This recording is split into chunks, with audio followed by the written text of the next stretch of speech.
नमस्कार, मैं हूं आशीष वर्मा। सीएनबीसी आवाज मोतीलाल ओसवाल स्टूडियोज में आप सबका स्वागत है। बारी आज के मॉर्निंग कॉल की और शुरुआत सुबह की टॉप हेडलाइंस के साथ। ईरान यूएस के बीच सीज फायर पर संकट के बादल। इजरायल का लेबनान पर भयानक हमला, 250 की मौत। भड़के ईरान ने फिर बंद किया स्ट्रेट ऑफ हॉर्मुज। का युद्ध विराम की शर्तों का हुआ उल्लंघन, बिना इजाजत कोई जहाज गुजरा तो उड़ा देंगे। पश्चिम एशिया सीज फायर के खतरे में पड़ने से बाजारों में फिर शुरू हुई घबराहट। गिफ्ट निफ्टी में 150 पॉइंट से ज्यादा की गिरावट। एशिया में भी नरमी, डाउ फ्यूचर्स में भी कमजोरी। हालांकि कल यूएस इंडिसेज में दिखी जोरदार तेजी। डाउ जोन्स और नैस्डैक में करीब 3% का दिखा उछाल। स्ट्रेट ऑफ हॉर्मुज फिर बंद होने से कच्चे तेल में तेजी। ब्रेंट 3% चढ़कर $97 के पार निकला। उधर सोने और चांदी पर भी दिखा दबाव। इंटरनेशनल मार्केट्स में सोना 1% तो चांदी 2.5% कमजोर।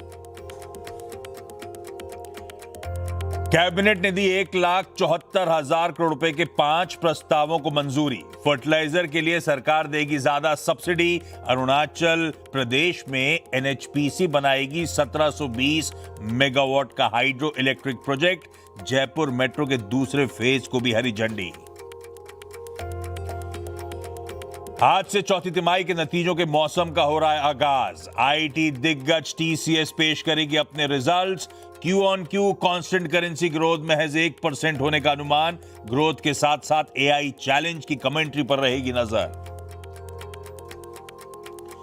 इकोनॉमी के लिए अच्छी खबर। वर्ल्ड बैंक ने बढ़ाया भारत का जीडीपी ग्रोथ अनुमान। FY27 में जीडीपी ग्रोथ अनुमान 6.3% से बढ़ाकर 6.6% किया। और असम की 126, केरलम की 140 और पुडुचेरी की 30 विधानसभा सीटों के लिए आज डाले जाएंगे वोट। 4 मई को घोषित किए जाएंगे चुनाव नतीजे।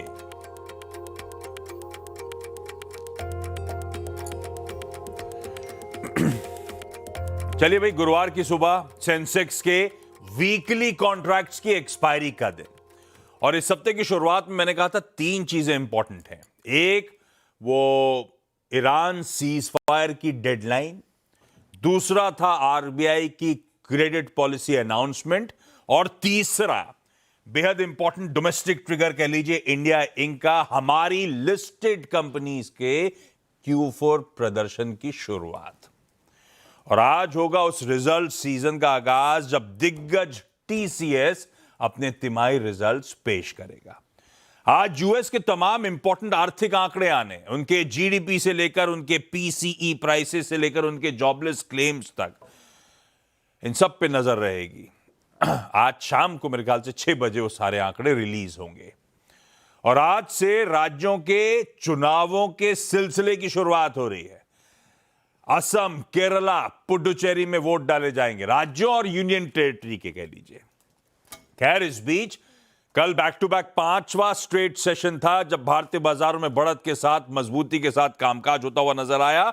और इस 5 दिनों में कल का सेशन हाईलाइट था। बढ़िया ग्लोबल क्यूज, वो कच्चे तेल की गिरती कीमतों के बीच में बहुत बड़े गैप के साथ भारतीय बाजारों ने कामकाज की शुरुआत करी। अच्छी बात कल के सेशन की यह थी कि वो अपबीट मोमेंटम दिन भर सस्टेन करता हुआ नजर आया, वो ट्रेंड कंटिन्यू करता हुआ नजर आया। खैर, देर के दौरान वो आरबीआई का कह लीजिए बैलेंस्ड पॉलिसी स्टैंड जो आया, उसने भी शायद मदद कर दी भारतीय बाजारों की। फाइनली सेशन की समाप्ति 24,000 की दहलीज पे जाके हुई। सेशन ऐसा था कि 3% गैप के साथ खुले, दिन भर 3% का गैप मेंटेन करो और इवेंचुअली 4.25% के उछाल के साथ एंड किया। तो बढ़िया था, बहुत अच्छा सेशन था कल का। गिफ्ट निफ्टी के समीकरण लेकिन आज के आपकी स्क्रीन पर रखता हूं। प्रोड्यूसर साहब ने हेडलाइन में हाईलाइट कर रखा है, थोड़ा सा फीका मामला है। 150 पॉइंट दबाव के साथ, आधे % से ज्यादा कमजोरी के साथ हम आज शुरुआत करेंगे। बुरा नहीं है, कल के पावरफुल मूव्स के बाद तो इतना ठीक है। लेकिन हां, हमारे एशियन पीयर्स ठंडे पड़ रहे हैं और दबाव गहरा रहा है। मेरे ख्याल से 1 से 1.5% के आसपास कई सारे मार्केट्स अब दबाव की तरफ बढ़ रहे हैं। निकाई 1% के आसपास की कमजोरी प्लेट फ्लिप करेगा तो बाकी मार्केट्स आएंगे। फ्लैट से दबाव है एशियन पीयर्स में। यूएस के मार्केट्स में कल का सेशन इंपॉर्टेंट नहीं है, क्योंकि यही तेजी हम डाइजेस्ट करके गए थे यूएस फ्यूचर्स में। ऑलमोस्ट यही 2.5-3% के उछाल की बात हुई थी, वैसे ही वो सेशन प्ले आउट हुआ। शायद ज्यादा इंपॉर्टेंट है आज यूएस के फ्यूचर्स जो दिखा रहे हैं, थोड़ा सा मामला वहां भी पस्त होता हुआ। अरे ऐसा कोई पैनिक नहीं है, पस्त थोड़ा सा मामला होता हुआ। अच्छे पावरफुल मूव्स का इतना तो कंसीड करना चलता है। लेकिन हो क्या रहा है, ग्लोब के समीकरण है कैसे? प्रोड्यूसर साहब ने कुछ डराने वाली हेडलाइंस के अपडेट दिए हैं।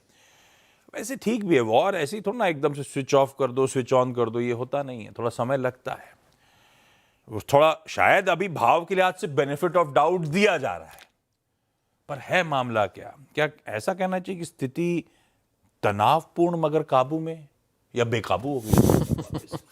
गुड मॉर्निंग आशीष। वो किस पे करे यकीन, किससे गिला करे, वैसा वाला मामला हो गया है अभी। लेकिन वो युद्ध विराम जो है इस वक्त थोड़ा सा फ्रैजाइल है, जैसे आप कहते हैं ना, वो हैंडल विद केयर वाला जो मामला है वो। और जेडी वैंस ने भी कल यही कहा था कि फ्रैजाइल ट्रूस है, इसके टिकने के आसार जो है वो ज़्यादा नज़र नहीं आ रहे, क्योंकि जो पार्टीज़ इन्वॉल्व्ड है वो पार्टीज़ को ही जो है नेगोशिएशंस में शामिल नहीं किया गया था।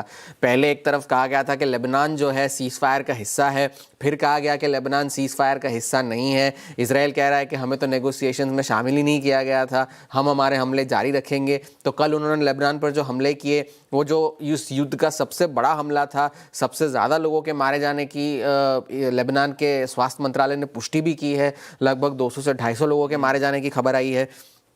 तो इन सब के बाद जो है ईरान के संसद के जो स्पीकर है मोहम्मद बगैर गालिबाफ, उन्होंने कल एक्स पर ये लिखा था कि यूएस ने जो है फिर से युद्ध विराम का उल्लंघन किया है, और हमारा जो वादे बार बार जो अमेरिका के साथ जो इतिहास रहा है हमारा कि वो पहले वादे करते हैं फिर वो तोड़ते हैं, वो ऐसे ही कारणों से इस तरह का जो है विश्वास करना उन पर मुश्किल है। और फिर से इस तरह का मामला जो है दोहराया जा रहा है। और इजराइल के लेबनान पर हमले, ईरान के एयर स्पेस में ड्रोन्स की एंट्री, और ईरान को यूरेनियम एनरिचमेंट न करने देने का जो बयान दिया था डोनाल्ड ट्रंप ने, ये सारे जो है उल्लंघन यूएस ने किए हैं, जो कि उनके सीज फायर की शर्तों का हिस्सा थे। तो इस ऐसे हालात में इस तरह का सीज फायर करना या बातचीत करना जो है वो मुनासिब नहीं होगा, ये ईरान के संसद के स्पीकर ने एक्स पर लिखा था। अब कन्फ्यूजन इसलिए भी है क्योंकि डोनाल्ड ट्रंप अब ये कह रहे हैं कि जो सहमति बनी है वो उनके दिए हुए 15 पॉइंट्स के जो प्रोग्राम थे उस पर सहमति बनी है, ना कि ईरान के दिए हुए 10 पॉइंट्स पर। ईरान कह रहा है कि 10 पॉइंट्स पर सहमति बनी है। कल व्हाइट हाउस से जो कहा गया, व्हाइट हाउस की प्रेस सेक्रेटरी ने ये कहा कि जो 10 पॉइंट्स ईरान ने पहले दिए थे उन्हें तो हमने खारिज कर दिया है, दे हैव बीन जंक्ड। और फिर जो उन्होंने दूसरे नए 10 पॉइंट्स दिए थे उन पर बातचीत चल रही है।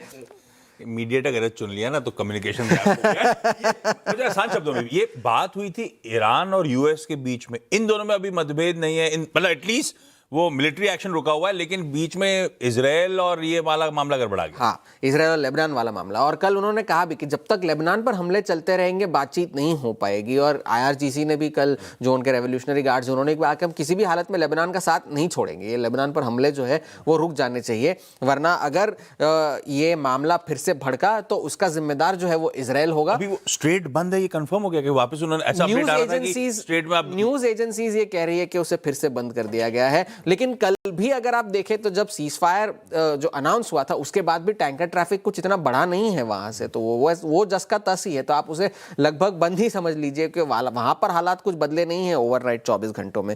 तो पहली ये एक बात थी। कल काफी सारे उल्लंघन के मामले सामने आए। लेबनान पर तो हमले हुए ही, लेकिन उसके बाद कुवैत ने 28 ड्रोन्स इंटरसेप्ट किए, यूएई ने 35 इंटरसेप्ट किए, यहां तक के सऊदी की जो ईस्ट वेस्ट पाइपलाइन है जो स्ट्रेट ऑफ हॉर्मुज को ट्रांजिट करके दूसरी तरफ से जाती है, वहां पर भी हमला हुआ उनके एक स्टोरेज फैसिलिटी पर, लेकिन बहुत ज़्यादा डैमेज नहीं हुआ है। अभी भी ऑयल फ्लोस जो है वो वहां से जारी है, लेकिन सऊदी अरामको ने ये जाहिर नहीं किया है कि कितना डैमेज हुआ है वहां पर। अब यूएस ने यह ऐलान किया है कि जेडी वैंस जो है अमेरिका का जो है डेलीगेशन लेकर इस्लामाबाद जाएंगे, जो बातचीत होने जा रही है फ्राइडे को हो रही है, जो फ्राइडे को या सैटरडे को सुबह होने जा रही है। अब लेकिन ईरान ने अब तक इस बात की पुष्टि नहीं की है कि उनकी तरफ से भी कोई डेलीगेशन जाएगा या नहीं। पहले तो ये कहा गया था कि इनके संसद के जो स्पीकर है वही उनके जो है नेगोशिएटर होंगे, लेकिन अब तक इस बारे में कोई ऑफिशियल अनाउंसमेंट ईरान की तरफ से नहीं आई है। और यूएस के डेलीगेशन में जेडी वैंस के साथ स्टीव विटकॉफ और जैरेड कुशनर भी होंगे। करेंगे। डोनाल्ड ट्रंप ने पहले तो ये भी कहा कि यूरेनियम का कोई एनरिचमेंट नहीं होगा, उसका ध्यान हम रख लेंगे,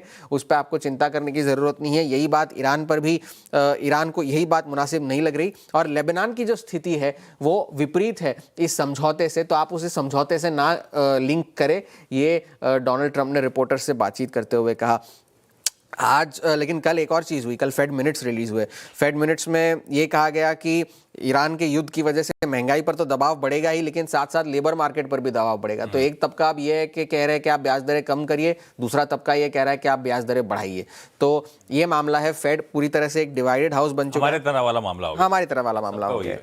और जेपी मॉर्गन ने भी एक बेरिश केस सिनेरियो जारी किया है, जहां पर वो कह रहे हैं कि तेल की कीमतें $150 तक जा सकती है अगर जो है सीज फायर नहीं चला तो। जैसे आपने भी कहा आज काफ़ी सारा डेटा आना है, तो उसकी नज़रें तो बाजार पर होंगी, लेकिन आज ये तेल की कीमतों में थोड़ा सा रिबाउंड है, फिर से $97-98 पर ब्रेंट आ गया है। तो यही सबसे बड़ा मॉनिटरेबल होगा। और क्या ईरान बातचीत करेगा शुक्रवार या शनिवार को, वो सबसे बड़ा डेवलपमेंट आगे चल के देखने वाली बात होगी। कल परसों में शायद मुलाकात हो रही हो, लेकिन अब तक कंफर्मेशन नहीं, सिर्फ यूएस साइड का कंफर्मेशन है। तो इंटरेस्टिंग है मामला, अभी थोड़ा सा गड़बड़ है, नज़र रखेंगे। और वही थोड़ा सा अनसर्टनिटी के बादल भाव पे नज़र भी आ रहे हैं। ऐसे में फिर मार्केट्स पे अप्रोच किया जाए। कल तो बहुत अच्छा सेशन था, उसमें तो कोई कंप्लेंट है ही नहीं, लेकिन अब थोड़ा सा मामला ठंडा है, थोड़ा सा अभी कंफ्यूजन है, और वीकेंड फिर इंपॉर्टेंट हो जाएगा। ऐसे में वीरू, एक्सपायरी के दिन की तैयारी कैसे करी जाए निफ्टी बैंक की? जी आशीष, गुड मॉर्निंग। देखिए आशीष, आज की कमेंट्री लिखते वक्त सिर्फ इन क्रूड या फिर सीज फायर के फिर उल्लंघन की बातें, यही चीज़ दिमाग में नहीं थी, बहुत सारी चीज़ें थी। तो एक बैलेंस्ड समरी लिखने की कोशिश की आशीष मैंने। एक तो ये कि हमारा टेक्सचर पहले से ही ठीक था, बाय ऑन डिप्स ने 2 दिन काम किया, कल आपको एक गैप अप मिला, गैप अप के बाद आपने एक स्ट्रॉन्ग क्लोज दिया। आपने बिल्कुल सही कहा, इस गैप अप से और इस क्लोज से कोई गिला शिकवा नहीं, बहुत स्ट्रॉन्ग, अव्वल दर्जे का। हम जहां रेंज में खड़े हैं, उसके बाद के इवेंट, एक और इवेंट जुड़ गया आशीष। आपको ये यूएस ईरान कॉन्फ्लिक्ट, इसको तो झेलना ही है, क्रूड को देखना ही है, और एक और चीज़ जुड़ जाएगी जिसको स्पेस दिया है मैंने आज की अपनी समरी में, दैट्स अर्निंग्स, है ना। उससे बातचीत करते हैं। पहले कल के क्लोज को डिफाइन करते हैं। क्लोज शानदार था, इससे कोई गिला शिकवा नहीं है। Almost at 24,000, almost at day high, 600 अंक दूर 20 डे से, और 200 अंक नीचे 50 डे से। एफआईआईज का पार्टिसिपेशन बस इतना था कि उन्होंने अपनी थोड़ी बहुत शॉर्ट काट ली, बाकी कुछ नहीं। स्टैट्स से शुरुआत करते हैं। एफआईआईज ने कल कैश में एक बार फिर से सेलिंग करी आशीष। उनका कैश में कोई कमिटमेंट नहीं था, यानी कुछ स्पेस लाइक प्राइवेट बैंक्स, उनको लेकर हम आज फिर स्केप्टिकल होंगे थोड़ा सा। 2812 करोड़ रुपए की सेलिंग, डीआईएस का करीब 4168 करोड़ रुपए का बाय, एफआईआईज ने करीब 5100 यानी करीब प्रिसाइसली 5072 करोड़ रुपए की बाइंग करी, 25,000 कॉन्ट्रैक्ट शॉर्ट काट लिए और लगभग 6600 कॉन्ट्रैक्ट लॉन्ग, यानी 33,000 कॉन्ट्रैक्ट का इंपैक्ट आया। यानी उनके जो नेट शॉर्ट कॉन्ट्रैक्ट्स हैं वो रिड्यूस होकर अब करीब 2,27,000, यानी 33,000 कॉन्ट्रैक्ट्स का नेट इंपैक्ट है। आप इतने बड़े इवेंट के बाद अगर शॉर्ट कवरिंग के पैमाने को देखें उनके, तो इट लुक्स बिट डिसअपॉइंटिंग, है ना। थोड़ा सा और मैं चाह रहा था कि उनकी तरफ से शॉर्ट कवर हो, भले ही कैश बैंक आए ना आए। और एक और बात, दूसरी चीज आशीष जो मैं मिसिंग है, स्ट्रॉन्ग पुट राइटिंग के स्टैट्स उनकी तरफ से मिसिंग है। इस क्लस्टर में आके बैठने का जो एक कन्विक्शन चाहिए था ना, वो एज ऑफ नाउ नहीं मिल रहा आशीष, पुट राइटिंग के स्टैट्स से। तो ये एफआईआईज के स्टैट्स थे। अब आते हैं इस रेंज की प्लेसमेंट, क्या करना चाहिए। देखिए कल अगर आप जिस रेंज में क्लोज हो रहे थे, मैंने जैसे कि कहा कि 24,000 पे आप क्लोज हुए, यहां पे कॉल राइटर्स हैं, बट मैक्सिमम कॉल राइटर्स जो प्लेस्ड हैं वो है 24,200 और 500 पे। 500 पे 65 लाख का आउटस्टैंडिंग हुआ है। 24,000 पे पुट करीब 38 लाख, लेकिन बड़ी पुट राइटिंग हुई है 900 और 800 की स्ट्राइक पर भी। पिरामिड्स लेके आइए, पिरामिड्स में आपको क्लियरली नजर आएगा, जाके कॉल राइटर्स इन सर्कमस्टेंसेस में बहुत कंफर्टेबली बैठ गए हैं 24,500 की जोन में कि भैया यहां तक कोई नहीं आएगा, है ना, यहां हम सुरक्षित विराजमान है। 23,200 पे कॉल 24,200 पे कॉल कंसंट्रेशन और 24,000 पे इक्वल, अभी भी 24,000 पे इक्वल है, कोई पुट राइटिंग ज्यादा नहीं है। बाकी पुट राइटिंग 23,800 पे। लेवल्स लेके आइए। देखिए हमें इस टेक्सचर पर बिलीव तब तक करना है जब तक कि बेस 1 होल्ड कर रहा है ना। बेस 1 क्या है स्क्रीन पे, ये है 2 पुट राइटर्स के जोन। अगर मैं इंट्राडे ट्रेडर हूं तो मैं सर्कमस्टेंसेस पे बिलीव तब तक करूंगा जब तक कि बेस 1 हमारा कायम है, एंड दैट्स 956 एंड 877। आशीष इसके नीचे मैं अटेम्प्ट इंट्राडे में लॉन्ग नहीं करूंगा। और एक बात, जो मैंने कल भी अपनी कमेंट्री में कही थी, ये बेस 2 मेरे ख्याल से, अगर आप, हाँ बेस 2 है ये, बेस 2 के वायलेशन के बाद एक बात याद रखिएगा, मैंने कल भी 12 बजे कमेंट्री में कहा था, बेस 2 के वायलेशन होते हैं तो कल के अगर आपके पास लॉन्ग है या फिर पोजीशन आपके पास है तो एग्जिट कर लीजिएगा। इन दैट केस मैंने क्यों अपनी समरी में शुरू में कहा कि आप 600 पॉइंट दूर हैं लगभग 20 डेमा से, प्राइस रिट्रेस होगा और कंफर्मेशन लेने के लिए आएगा 20 डेमा के आसपास। So below base 2 violation please exit, don't attempt any long. In that case a drift, जो कि कमेंट्री मैंने मेंशन किया हुआ है, आपको मिल भी जाएगा, then a drift closer to 20 DEMA is quite possible. ये हिस्टोरिकली हुआ है, किसी भी बड़े इवेंट के बाद अगर प्राइस बहुत दूर चला जाता है 20 डेमा से तो प्राइस कंफर्मेशन के लिए 1, 2, 3, 10 दिन में आता है। अच्छा, ऊपर लेके आइएगा एक बार फिर से रेजिस्टेंस की प्लेट, अगर आप चलते हैं 24,000 के ऊपर यानी कल के हाई के ऊपर, तो पहला टसल आएगा 24,131 पे। वो यहां मेंशन नहीं कर रहा हूं, मैंने कमेंट्री में मेंशन किया है 24,131। अगर वो आप पार करते हैं तो that 225 is 50 day exponential average, जो कि जाके आप हिट करने की कोशिश करेंगे। और अगर ये पार होता है तो फर्दर ऊपर के लेवल्स मेंशन है, बट एज ऑफ नाउ ये मैंने पिक्चर ड्रॉ कर दी between base 1 and RS1। Base 2 का वायलेशन किसी भी सर्कमस्टेंसेस में पेन देगा, और in that case a drift towards 20 DEMA is possible. Nifty bank सारा का सारा जो मैजिक शो था ना, आई मीन जो चमत्कार था, वो PSU बैंक्स का था, और हम अंतिम दौर तक काफी स्ट्रॉन्ग क्लोज हुए। क्लोज कहां आया? 55,703 पे, almost at day high. Picture यहां भी वही सेम है आशीष, कोई अगर आप देखें बड़ी बात नहीं है। जैसे कि मैंने शुरू में कहा कि FIs की कैश की बैंक ना होना थोड़ा सा प्राइवेट बैंक्स के अपस्विंग को लेकर मुझे स्केप्टिकल कर देती है। पुट राइटर्स कहां बैठे हैं? पुट राइटर्स अगर कहीं बैठे हैं तो वो 55,000 की स्ट्राइक पे है, जो हमने निफ्टी के केस में देखा 23,800, और बड़े कॉल राइटर्स हैं 56,000 की स्ट्राइक पे। लेके आइए base, since GIFT Nifty backfoot पे, तो मुझे बेस डिफाइन करना काफी जरूरी है। इतने बड़े मूव के बाद एक नॉर्मल लिक्विडेशन, वो क्या होगा? वो normal liquidation, a reasonable retracement that's called 55209 and 341। तब तक आप कंस्ट्रक्टिव रह सकते हैं, आप बाय ऑन डिप्स की बात कर सकते हैं, एक रीजनेबल रिट्रेसमेंट है। But in any case violation of 55030 and 789, याद रखिएगा, ये एक बड़े डाउन साइड को खोल देगा। और जैसे कि मैंने पिक्चर ड्रॉ करी निफ्टी के केस में, अ drift towards 20 DEMA is possible, यहां पर भी वो पॉसिबल है। Even that is almost 1000 point towards 54,000। आपका 20 डेमा वहीं पे लैंड है। तो ऐसे अप्रोच करिए निफ्टी और निफ्टी बैंक को। आशीष, परफेक्ट है, ब्यूटीफुल। ये है निफ्टी बैंक की स्ट्रैटेजी, और ये सच है, FII का सेलिंग का मीटर कंटिन्यू कर रहा है। हाँ, मूड और सेंटिमेंट के लिहाज से कम ज्यादा सेलिंग हो जाती है, कल के शेडिंग सेशन में भी कैश में बिकवाली है। खैर, लाइए, आज तो इक्विनॉक्स के पंकज रांदड़ साहब हैं, दिखाइए स्क्रीन पे, लाइए चकाचक charts. Pankaj ji, good morning. आज के preferred stock specific ideas. Good morning Ashish ji, and good morning to everyone. Ashish ji, geopolitical tensions के चलते जो भी ट्रेड दूंगा वो कंडीशनल रहेंगे और बाय अबव के लेवल्स हैं। अगर मेरा पहला जो ट्रेड रहेगा डिक्सॉन के फ्यूचर्स के ऊपर 10,680 की लेवल अगर क्रॉस करता है तो बाय करने की सलाह रहेगी। स्टॉप लॉस जो है 10,550 का मेंटेन करना है। टारगेट 10,850 तक के देखने मिल सकते हैं। अगेन दूसरा जो ट्रेड है वो एलएनटी के फ्यूचर्स के ऊपर है। 4,002 के ऊपर दिन के दौरान कभी भी चलता है तो खरीदारी की सलाह रहेगी। यहाँ पे 3,965 रुपए का एक स्टॉप लॉस मेंटेन करके चले। 4,080, 4,120 रुपए तक के टारगेट्स देखने मिल सकते हैं। परफेक्ट है। हाँ, थोड़ा सा वोलेटाइल सिचुएशन होगी, डेवलपमेंट्स देखने होंगे, तो ऐसे में कंडीशनल बाइज हैं। डिक्सन आपको देखना होगा, अगर 10,680 के ऊपर चल रहा है तो बाय इनिशिएट कर लीजिएगा, लेवल्स बाकी के स्क्रीन पर हैं। ऐसे ही लार्सन एंड टूब्रो अगर 4,002 की ट्रैजेक्टरी के ऊपर मेंटेन कर रहा होगा तो एक बाय इनिशिएट करने का मन, और तब ये एसएल लगा लीजिएगा। Pankaj sir, thank you so much जुड़ने के लिए। क्विकली कंचन बताएंगे आज के सारे इंपॉर्टेंट स्टॉक्स इन न्यूज। कंचन बताएं।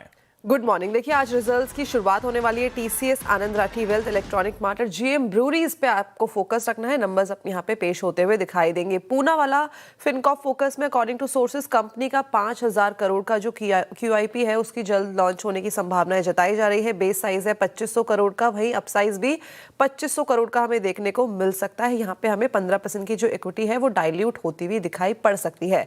जितनी भी फर्टिलाइजर स्टॉक है आपके फोकस में आज होने चाहिए, बिकॉज कल कैबिनेट की मीटिंग हुई है, काफ़ी सारे डेवलपमेंट वहाँ से आते हुए नजर आए हैं। यहाँ पे पीएन के फर्टिलाइजर सब्सिडी को मंजूरी मिल गई है जो है करीबन 41,000 करोड़ की। वहीं एनएचपीसी फोकस में बिकॉज कैबिनेट से कमला हाइड्रो इलेक्ट्रिक प्रोजेक्ट को मंजूरी मिल गई है जहाँ पे करीबन 26,000 करोड़ का जो इन्वेस्टमेंट है वो होता हुआ दिखाई देगा और आने वाले 8 साल में प्रोजेक्ट पूरा होने की संभावनाएं है। HPCL बिकॉज यहाँ पे कैबिनेट से करीबन 80,000 करोड़ इन्वेस्टमेंट को मंजूरी मिल गई है। राजस्थान के पचपचरा रिफाइनरी में जो इन्वेस्टमेंट है वो होगा। प्रोजेक्ट में HPCL की 74% की जो हिस्सेदारी है वो है। इन्फोएज के Q4 के अपडेट आए हैं जहाँ पे स्टैंडलोन बिलिंग में हमें एक अच्छा खासा इजाफा देखने को मिला है। 1057 करोड़ का जो नंबर है ये उभर के आया है। वहीं ल्यूपिन US FDA से डेप्लाफ्लोजिन और साथ ही साथ मेटफॉर्मिन को मंजूरी मिल गई है। दोनों ही दवाई का इलाज जो काम जो है वो डायबिटीज के इलाज में होता है। ओके, ये सारे स्टॉक्स के रडार पे। ब्रेक ले रहा हूं, ब्रेक के उस पास जब लौट के आऊंगा तो कमोडिटीज की चर्चा करेंगे और होंगी एसएमसी ग्लोबल सिक्योरिटीज की वंदना भारती, वो देंगी आपको पिक्स। वंदना मैम, गुड मॉर्निंग। आ रहा हूं ब्रेक के उस पार। ब्रेक के बाद आप सबका स्वागत है। तब और आपकी सेकंड प्लेट दिखा देता हूं, ठीक है। थोड़ा सा कंसोलिडेशन है कल के मूव्स के बाद। सब लेवल्स आपकी स्क्रीन पर हैं 3:30 बजे और आज सुबह के बीच में। वंदना मैम, आज के कमोडिटी बेट्स कमाई कहां पे होगी? जी आशीष, फिर से यहाँ पे डिस्टर्बेंस हुई है स्ट्रेट ऑफ हॉर्मुज में, लेकिन इसका बहुत ज्यादा इम्पैक्ट हम लोगों ने आता हुआ फिलहाल नहीं देखा है। ना तो क्रूड बहुत ज्यादा बढ़ा है, ना गोल्ड सिल्वर में बहुत ज्यादा फॉल है। मुझे लग रहा है कि एक हल्के करेक्शन के बाद यहाँ पे गोल्ड को बाय करना चाहिए। 1,52,000 के करीब यहाँ पे बाइंग ही करनी चाहिए। जो टारगेट होगा 1,54,500 का होना चाहिए। स्टॉप लॉस लगाना होगा 1,51,300 का। दूसरी कमोडिटी यहाँ पे कॉपर है। कॉपर में काफी स्ट्रॉन्ग यहाँ पे रन अप देखने को मिल रहा है और मुझे लग रहा है कि यहाँ पे भी जो बाइंग है वो कंटिन्यू रहनी चाहिए। हल्की करेक्शन पे इनिशियली करेक्शन देखने को मिल सकता है। 1180 के करीब यहाँ पे बाइंग रिकमेंडेशन रहेगी। टारगेट होगा 1195 का। स्टॉप लॉस यहाँ पे लगाना चाहिए 1174 के करीब का। बिल्कुल ठीक। थोड़ा बहुत कूल ऑफ हुआ है कल की तेजी के बाद सोना। दरअसल वो खरीदारी करने के मौके हैं। गोल्ड में खरीद के चलें और लाइकवाइज कॉपर बहुत मजबूती के साथ आगे बढ़ रहा है। इसमें भी तेजी का ही कॉल है। Vandana ma'am, thank you so much सुबह सुबह जुड़ने के लिए। आज के इवेंट्स कैलेंडर, थर्सडे का दिन है। सेंसेक्स के वीकली कॉन्ट्रैक्ट्स की एक्सपायरी। दूसरी इंपॉर्टेंट चीज, हमारे नतीजों का आगाज होगा। टीसीएस कर रहा होगा उस रिजल्ट सीजन का आगाज, लेकिन बाजार बंद होने के बाद शाम को इसके रिजल्ट्स आते हैं। तो दरअसल रिएक्ट नंबर्स पे हम कल सुबह कर रहे होंगे, आज इंतजार में रहेंगे। 3 ही रिजल्ट्स हैं, वो तीनों आपकी स्क्रीन पर हैं। आज शाम को 6 बजे अमेरिकी अर्थव्यवस्था के काफी सारे नंबर्स, उनका जीडीपी, उनके जॉबलेस क्लेम्स, फेड जिस इन्फ्लेशन के नंबर को पैनी नजर से देखता है वो है पीसीई प्राइसेस, फरवरी के उसके आंकड़े, और इवन पर्सनल इनकम और स्पेंडिंग के नंबर, सब शाम को 6 बजे आ रहे होंगे। 2 राज्य और एक यूटी के इलेक्शंस का दिन है। पोलिंग डे है आज। असम, केरला और पुडुचेरी, केरलम और पुडुचेरी के साथ में कुछ बाई इलेक्शंस हैं गोवा, कर्नाटका, नागालैंड, त्रिपुरा वगैरह में। और सबके जब ये दोनों फेज वेस्ट बंगाल के भी खत्म हो जाएंगे तो सबकी गिनती जो होनी है वो 4 मई को होनी है। अब से लेकर तब तक कोई एग्जिट पोल अलाउड नहीं है। आज एक बोर्ड मीट है। RSWM फंड रेजिंग करना चाहते हैं शेयर इशुएंस के जरिए। एक आईपीओ खुल रहा है। ओम पावर ट्रांसमिशन, छोटा है, 150 करोड़ रुपए मोबिलाइज करने आ रहा है। बाकी की डिटेल स्क्रीन पर है। MCA यानी कि मुंबई क्रिकेट एसोसिएशन अपने क्रिकेटिंग स्टालवर्ट्स को आज ऑनर कर रहा होगा। वानखेड़े स्टेडियम में रवि शास्त्री स्टैंड, नया रवि शास्त्री स्टैंड उसको अनवेल किया जाएगा और कई सारे गेट्स के पुराने स्टालवर्ट्स के, आज के स्टालवर्ट्स के नाम पे नामांकन किया जाएगा उनका। अच्छा, फोक्सवैगन टाइगुन, वो जो गाड़ी है उसका फेसलिफ्ट आज लॉन्च होगा। उसकी फोक्सवैगन ने इमेज शेयर करी है। इमेज देख के वो तो समझ में आ रहा है कि कनेक्टेड लाइट बार है और इल्यूमिनेटेड लोगो है। बाकी देखते हैं अनवेलिंग में क्या निकल के आता है। चाइना के फॉरेन मिनिस्टर 2 दिनों के दौरे में जा रहे हैं नॉर्थ कोरिया। कह रहे हैं बड़ा इंटरेस्टिंग है क्योंकि शायद अगले महीने ट्रंप साहब की चाइना दौरा है, उससे पहले अब पता नहीं क्या जियोपॉलिटिक्स जो है उस पर नजर रख लेनी चाहिए। कुछ आएगा तो बताऊंगा आप। ये सारे डेवलपमेंट्स हैं इंटरेस्टिंग से। गिफ्ट निफ्टी थोड़ा सा सल्क कर रहा है क्योंकि वेस्ट एशिया क्राइसिस ऐसा नहीं कि पूरी तरह से थम गया है, मामला थोड़ा सा गड़बड़ा रहा है, इसीलिए 1/3। पर हम कल 0.25% चढ़े थे तो वैसे भी शायद थोड़ा बहुत आज कूल ऑफ हो रहे होते, तो 1/3% ठीक है। हल्की सुस्ती के साथ कह लीजिए हम लोग आज इस थर्सडे सेशन की शुरुआत कर रहे हैं। इस नोट पर मॉर्निंग कॉल को समेट देता हूं। ब्रेक के उस पार जब हम लोग लौट के आएंगे तो आज के सेशन के टॉप 20 स्टॉक्स करेंगे डिस्कस। नमस्कार।